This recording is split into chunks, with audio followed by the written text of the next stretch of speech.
So today we'll be talking about the development of atomic weapons in the Manhattan Project.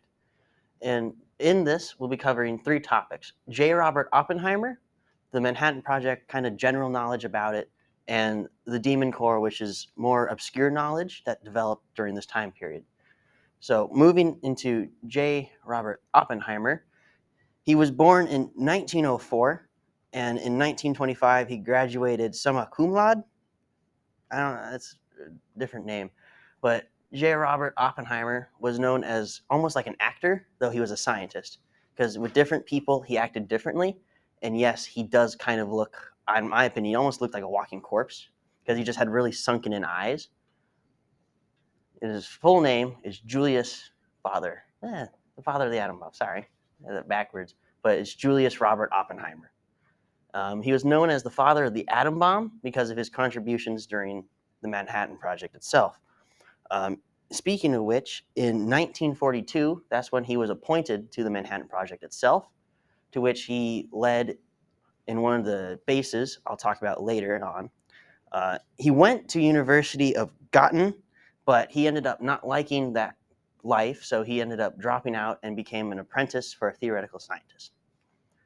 Moving or blasting our way to the project itself, the Manhattan Project, it had a multitude of bases scattered around the United States, such as Hanford, Washington, Oak Ridge, Tennessee, Los Alamos, New Mexico, and the Met Lab in Hanford, Washington.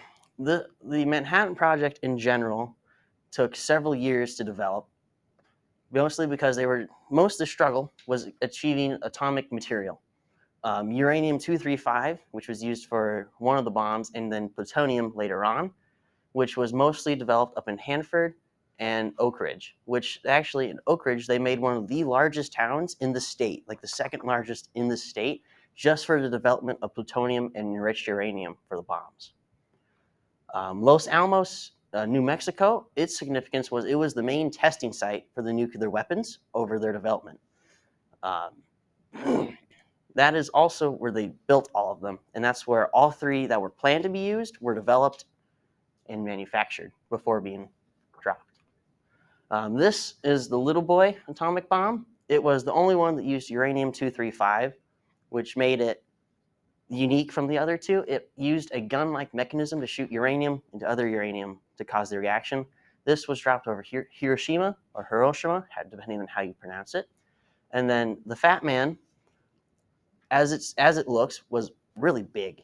It's like my height, about 5'9"-ish. It used plutonium, which was new element they discovered in the process, and it used just a ring of explosives to detonate its plutonium core, which was dropped over Nagasaki. The significance of these two bombs was they weren't the only ones made for World War II, but they were both dropped not on Tokyo for a reason. They were dropped around it to show, because they didn't want to just destroy their capital. They wanted to put Japan into submission, the Empire of Japan into submission, and not just destroy their entire civilization. And before we move to the Demon Core, there is a quick fact about this. The firebomb raids we did over Tokyo killed more people than both atomic bombs did in the entire war. Just because all of Japan's buildings were wood, so a little bit of fire burned down their entirety of Tokyo. And the Demon Core was planned for Tokyo, funnily enough. It was the third bomb planned to be dropped, but they ended up not dropping it because the Empire of Japan gave up, essentially, in the war. But this core was also referred to as the forbidden jawbreaker by modern day. But why it was significant was, even though it wasn't dropped for wartime use, it ended up still killing people, funnily enough. They were testing it because they still did not understand the use of atomic material, and let alone plutonium, which was similar in the Fat Man. It was a 14-pound ball of plutonium, which means it was quite heavy and quite large. 2 scientists died in the process of studying it. One, Harry Daganen, who was experimenting with graphite bricks around it and dropped one on it, and it caused it to go partially expand, and he went bye-bye in 9 days. No, he died in 21 days, sorry. In 21 days after exposure, he died. And the second man that died was Louis Slotin. Him and a team of scientists were studying it, and he was messing with the shell around it and dropped it because a screwdriver slipped. And he got a lethal dose. He died within 9 days of exposure. Both these men died a slow, agonizing death due to radiation poisoning, their bodies slowly shutting down from vital organs to lower muscles. Fun fact about Lois Slotin is he actually prevented all the other scientists in the room from getting lethal dose of radiation with him. But in doing that, that's why he got so much of it, because he closed the shell so it wouldn't get anybody else in the room. The Demon Core was later melted down in the summer of 1946, where it was just re-put back into circulation for plutonium bombs, and it's most likely been used in modern-day nukes in the process of making their cores, the 14 pounds. So, in conclusion, this is the deadliest thing that any scientist has really studied after World War II and leading into the Cold War.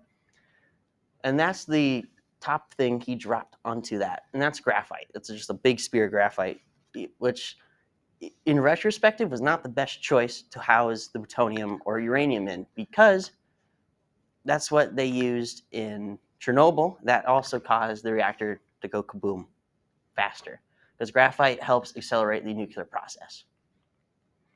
And that's what Harry Diamond was messing with. It just had a bunch of bricks of graphite around it, and he dropped one onto the core itself, and that's what detonated it on him. So in this presentation, we covered J. Robert Oppenheimer, the father of the atom bomb, kind of just normal, good, you should know facts about the Manhattan Project itself, and the Demon Core, and some of the subsequent people that died due to it. Ta-da! Oh, I don't remember using that. I'm done.